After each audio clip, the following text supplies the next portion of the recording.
제가 주일학교 교사로 섬길 때부터 많은 설교를 했습니다. 교육 전도사로 섬길 때 장년부 앞에서 설교를 했는데 한 권사님이 저의 설교를 듣고 했던 말이 있습니다. 전도사님, 설교하면 얘기 목소리가 나요. 목사가 되면 많은 설교를 해야 하는데 그런 목소리로 어쩔까이? 권사님 말을 듣고 찾아온 마음이 있습니다. 그러면 목에다 힘을 꽉 주고 어떤 권위 있는 설교를, 목소리를 내야 하나? 목에 힘주고 부흥사처럼 설교를 해야 하나?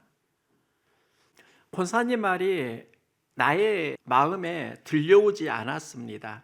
귀로는 들리는데 마음에는 들려오지 않은 겁니다. 그러다가 제 설교를 녹음하고 녹음된 목소리를 들은 적이 있습니다. 그때 권사님이 했던 말이 생각났습니다. 아, 정말 얘기 목소리가 나네. 내 목소리를 그때 알아차리고 목소리에 대한 고민을 했습니다. 어느 교정학원에 13년 전에 23만 원을 주고 다닌 적이 있습니다. 그때는 23만 원이면 제법 큰 돈이었습니다. 그 이후로 아나운서가 가르치는 문화 강좌에 다닙니다. 이곳에서 다양한 사람들을 만나는데요. 그 중에 특별히 생각나는 한 자매가 있는데요. 대학교에 입학을 하고 수업 시간에 발표를 하게 되는데 남 앞에서 서니까 두렵고 떨려서 고민하다가 스피치 문화 강좌에 참여하게 되었다. 그러면서 두려움을 극복하려고 왔다. 이런 이야기를 하는 한 자매를 보았습니다. 그 말을 할 때 그 자매는 떨고 있었고요. 얼굴에 눈물을 보이는 겁니다. 자기 소개를 하는데 힘들어하는 게 느껴지니까 인도하는 그 아나운서가 너무 힘들면 그냥 들어가세요. 이렇게까지 말을 하는 겁니다. 그런데 그 자매가 왜 그렇게 힘든 자리에 돈을 내고 시간을 내서 왔을까? 대중 앞에 말하는 걸 배워야 한다는 것을 그녀는 알아차렸기 때문입니다. 소설에는 앞으로 되어질 일을 알려주는 복선이 있습니다. 국어사전은 복선을 이렇게 말합니다. 앞으로 발생할 사건에 대하여 그에 관련된 일을 미리 넌지시 보여준다. 앞으로 되어질 일을 넌지시 보여주는 걸 복선이라고 합니다. 문제가 있을 때 기도하는 사람은 그 기도를 통해서 더 성장할 수 있겠구나. 이기는 힘을 얻을 수 있겠구나. 문제가 있는데 기도가 막히면 그 문제가 삶을 어렵게 하겠구나. 우리는 문제에서 기도하면 하나님 마음을 만납니다. 내 마음이 하나님 마음을 만나게 되고 하나님 마음을 만날 때 그것을 비전이라고 합니다. 눈으로 보는 것을 시력이라고 한다면 비전은 마음으로 보는 것입니다. 헬렌 켈러는 이런 질문을 받습니다. 눈에 보이지 않는 것보다 더 나쁜 일이 있나요? 헬렌 켈러는 말합니다. 훨씬 끔찍한 일이 있어요. 세상에서 가장 안 좋은 사람은 시력은 있는데 비전이 없는 사람이에요. 헬렌 켈러가 보지 못하고 듣지 못하고 말하지 못하는 삼중고를 극복할 수 있었던 이유는 마음에 비전을 품었기 때문입니다. 사람은 눈으로 보고 행동한다고 생각하는데 그건 착각일 수 있습니다. 삶은 마음에 보이는 그만큼 행동합니다. 시력보다 중요한 게 마음의 힘이고 그 마음의 힘이 비전과 연결될 때 삶은 강력해집니다. 제가 어릴 때 시골에서 자랐는데요. 그때는 뱀을 자주 보았습니다.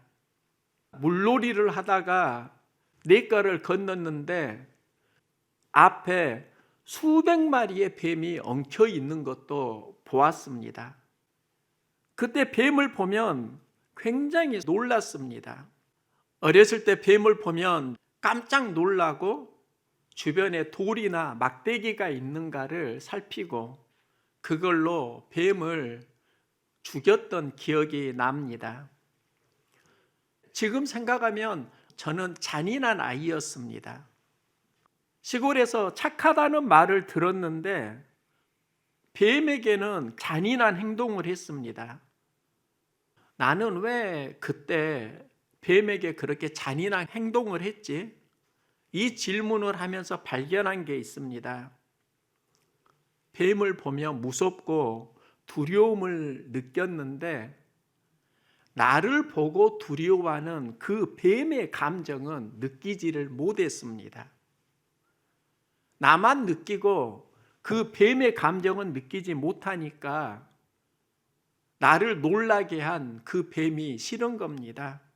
나만 느끼고 힘은 있으니까 그 뱀을 때려서 죽였던 겁니다. 인생에서 참 위험한 게 무엇인가? 나만 느끼고 사는 게 참 위험할 수 있다. 상대를 느껴야지. 또 이웃을 느껴야지. 하나님을 느껴야지 우리의 삶이 건강해질 수 있다는 겁니다. 비전이 무엇인가? 하나님의 마음을 느낄 때 우리 가슴이 뜨겁게 살아날 때 비전과의 만남이 시작됩니다. 엘리야를 보면서 비전의 이야기를 하려고 하는데요. 그는 아합 왕 때 하나님께 부름을 받은 선지자입니다. 그 당시 북이스라엘은 아합이 왕이었고 성경은 악한 왕이었다고 기록합니다. 아합이 그의 이전의 모든 사람보다 여호와 보시기에 악을 더욱 행하였다. 아합은 시돈 왕의 딸 이세벨과 정략 결혼을 했습니다. 그 시돈 왕의 이름이 옙바알입니다. 옙바알은 바알의 사람이라는 의미입니다. 바알의 사람인 딸 이세벨과 결혼을 하면서 이스라엘에 이세벨이 섬기던 바알 아세라가 들어옵니다.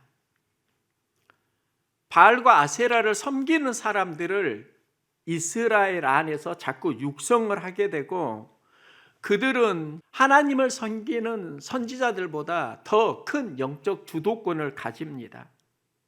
이때 마음이 분하고 안타까워서 하나님의 열심으로 등장한 사람이 엘리야인데 엘리야는 나의 하나님은 여호와이시다.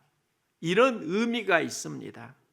그러니까 이세벨은 옙바알의 딸인데 옙바알은 하나님의 사람을 의미하고 엘리야는 나의 하나님은 여호와이시다. 바알을 섬기는 사람과 하나님을 섬기는 사람의 영적 전쟁이 시작됩니다. 여기서 엘리야가 품은 비전이 있습니다. 엘리야는 갈멜산에서 누가 참 신인지를 알아보자고 도전을 하는데요. 이 갈멜산이 과일 나무가 있는 정원 이런 의미입니다.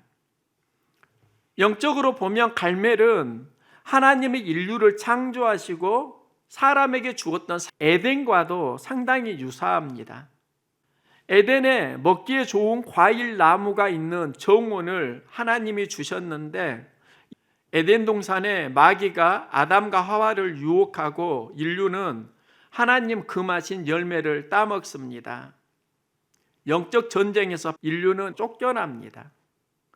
엘리야는 갈멜에서 바알과 아세라를 섬기는 선지자들과 영적 전쟁을 합니다. 우리가 섬겨야 하는 신은 바알과 아세라가 아니라 하나님이라고 선포합니다. 또 하나 엘리야가 꿈꾼 것은 경제 회복입니다. 이스라엘은 3년 가뭄으로 농사를 지을 수가 없었습니다. 그 당시에 가뭄은 경제 위기를 의미합니다.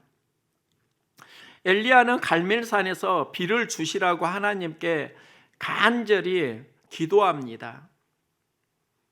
엘리야는 기도하고 사환에게 바다 쪽에 가서 무슨 일이 일어나고 있는지를 보라고 합니다.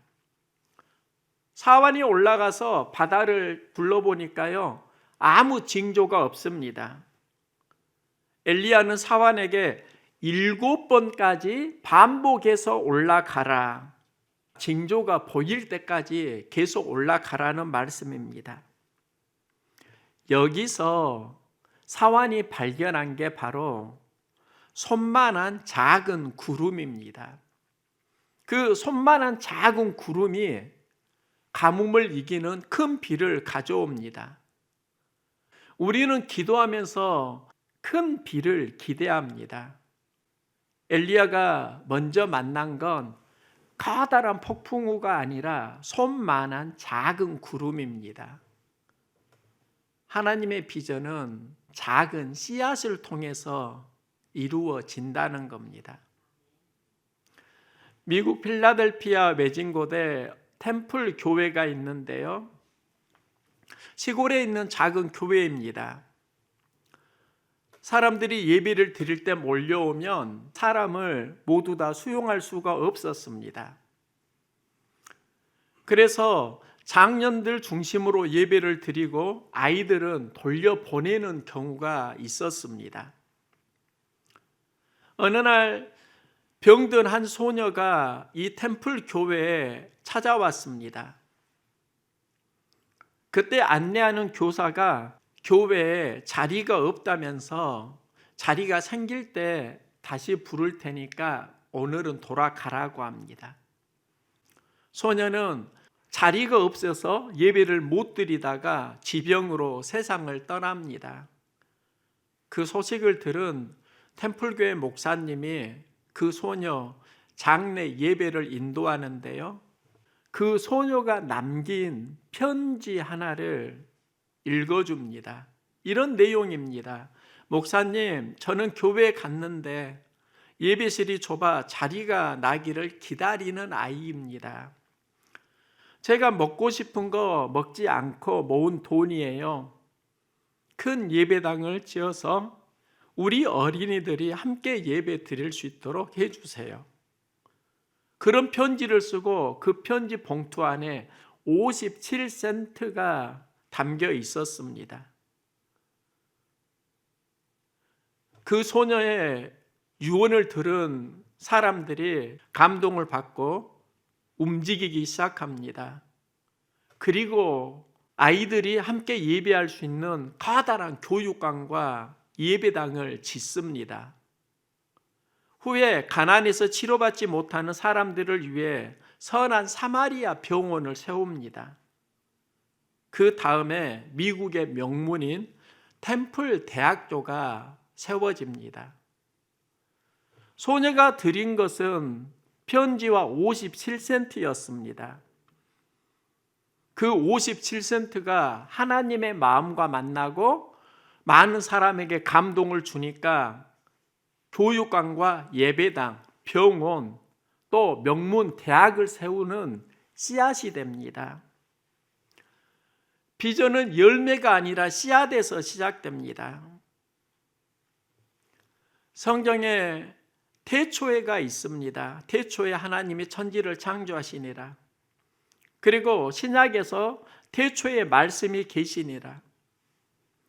요한복음에서 태초에 말씀이 계시니라, 이 말씀을 로고스라고 합니다. 로고스를 보면 씨앗이라는 의미가 있습니다. 하나님은 말씀 속에 생명의 어떤 씨앗을 숨겨 놓으셨습니다. 많은 사람들은 그 생명의 씨앗을 발견하지 못하지만 비전의 사람은 말씀 속에 숨겨져 있는 생명의 씨앗을 뜨겁게 만납니다. 엘리야는 손바닥만한 작은 구름에서 큰 폭우를 이루는 씨앗을 봅니다. 우리 인생에 지금은 초라해 보이는 손바닥만한 작은 구름이 있지 않습니까? 여기서 기도와 말씀으로 커다란 하나님의 섭리를 만들어낼 수 있기를 소망합니다. 이게 바로 비전의 속성입니다. 그런데요, 갈멜산에서 850명의 우상 숭배자들을 무찌르고 그 나라의 3년 가뭄을 해결한 믿음의 용사가 위기를 경험하는데요, 여왕 이세벨이 사신을 보내고 엘리야에게 내가 너를 이맘때에 반드시 죽이겠다, 이 말을 전합니다. 엘리야는 이세벨의 말을 듣고 두려움을 느끼고 그는 광야로 도망가고요, 사흘길을 가다가 로뎀나무를 만나고 그는 로뎀나무 아래에서 전의를 상실하고 불평하면서 주저앉아 이렇게 기도합니다. 여호와여, 넉넉하오니 지금 내 생명을 거두시옵소서. 나는 내 조상들보다 낫지 못하나이다. 믿음의 용사가 지금은 차라리 죽는 것이 낫겠습니다. 내가 참 힘들고 고달픕니다. 열심히 살다가 엘리야가 지금 번아웃 되어 있다고요. 탈진되어 있다고요. 영은 탈진되고 마음은 외로움을 느끼고 있습니다. 누구에게나 영혼이 탈진되고 번아웃, 또 외로움을 느끼는 시기가 찾아오고 그런 로뎀나무 경험이 우리 인생 가운데 찾아올 때가 있습니다. 광야는 햇살이 뜨겁습니다. 로뎀나무는 그늘을 줍니다. 광야에서 만나는 로뎀나무는 쉼을 주는 장소인데, 그런데 그 로뎀나무 의미가 무엇인가 하면 시궁창이더라고요. 좋아 보이지만 계속 머무르면 그곳은 죽음에 이르게 하는 그늘이 되고 우리 영혼의 시궁창이 된다는 겁니다. 그런데 힘들 때 로뎀나무 그늘을 만나면 좋아하고 그 로뎀나무를 떠나지 못하고 계속 쉼과 방황을 하는 그 시기가 있습니다. 지난 몇 달을 보면 저도 참 엄청난 영적 전쟁을 했습니다. 목회 현장에서 어려운 사건을 만나고 일주일 금식을 했습니다. 또 3층 인테리어를 하면서 몸은 많이 피곤했고 누적되었습니다. 어떻게 보면 여기에서 쉼을 주는 어떤 로뎀나무가 그리웠습니다. 저는 로뎀나무가 쉼을 준다는 생각이었는데 그늘이 좋다고 계속 머무르면 그곳은 죽음을 부르는 시궁창이 될 수 있다. 이걸 다시 보았습니다. 그래서 로뎀나무에 우리가 머무르고 있다고 하면 다시 일어나 길을 가야 합니다. 가야 하는데 엘리야는 일어나 갈 힘이 없습니다. 이때 하나님은 엘리야에게 돕는 천사를 보내주시고 천사가 그를 어루만지며 이르되 일어나서 먹으라.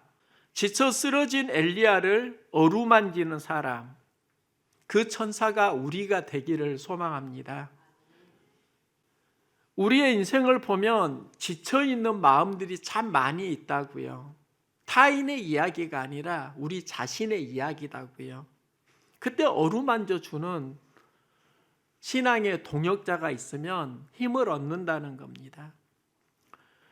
또 그에게 음식을 줍니다. 음식은 몸의 회복을 의미합니다. 천사가 누구인가? 몸과 마음을 회복하도록 도와주는 사람입니다. 몸과 마음이 힘들 때 하나님 보낸 천사를 만날 수 있기를 소망합니다. 그 천사가 내가 되기를 소망합니다. 엘리야가 돕는 천사를 만나고 이제 호렙산으로 가는데요. 이 호렙이 하나님의 임재를 경험하는 산입니다. 이세벨의 소리를 듣고 그가 광야로 도망하고 사흘 후에 로뎀나무를 만나는데, 로뎀나무에서 일어나서 하나님의 임재를 경험하는 호렙산으로 가는 길은 40주 40야가 걸립니다.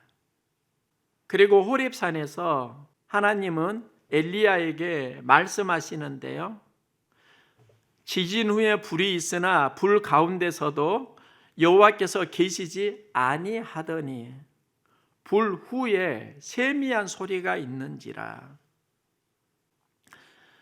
불 후에 세미한 소리가 있는지라.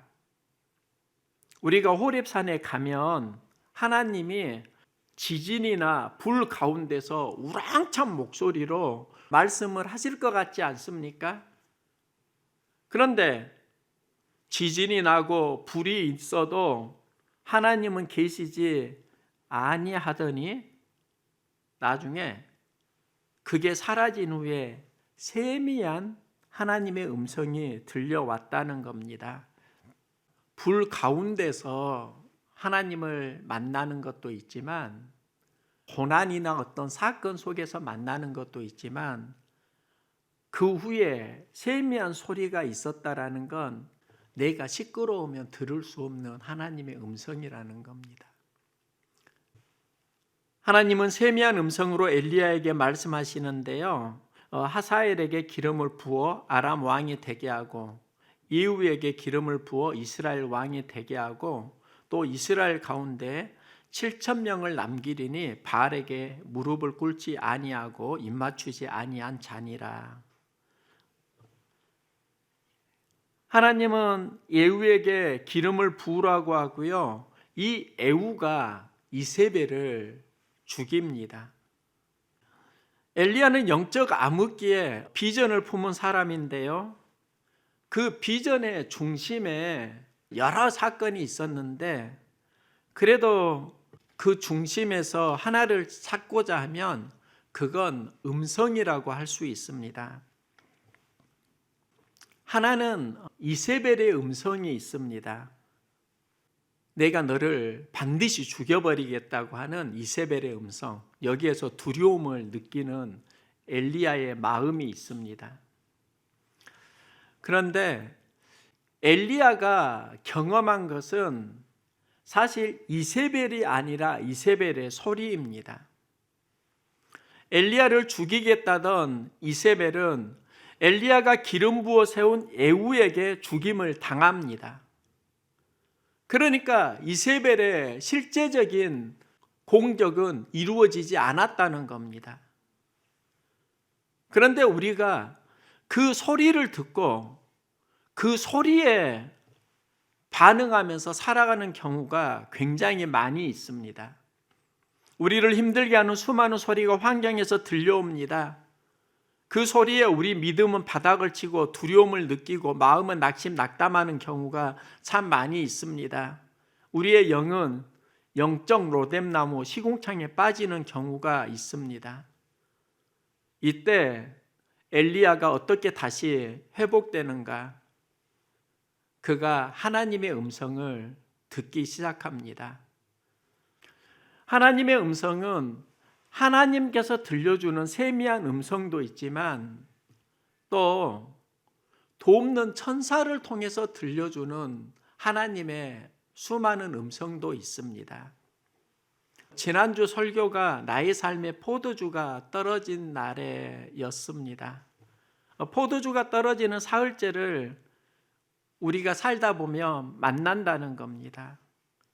이때 우리는 기적을 기대하는데 하나님의 사인을 보면 떨어진 포도주는 다시 채워진다. 사실 이 메시지는 내 자신에게 했던 셀프 메시지입니다.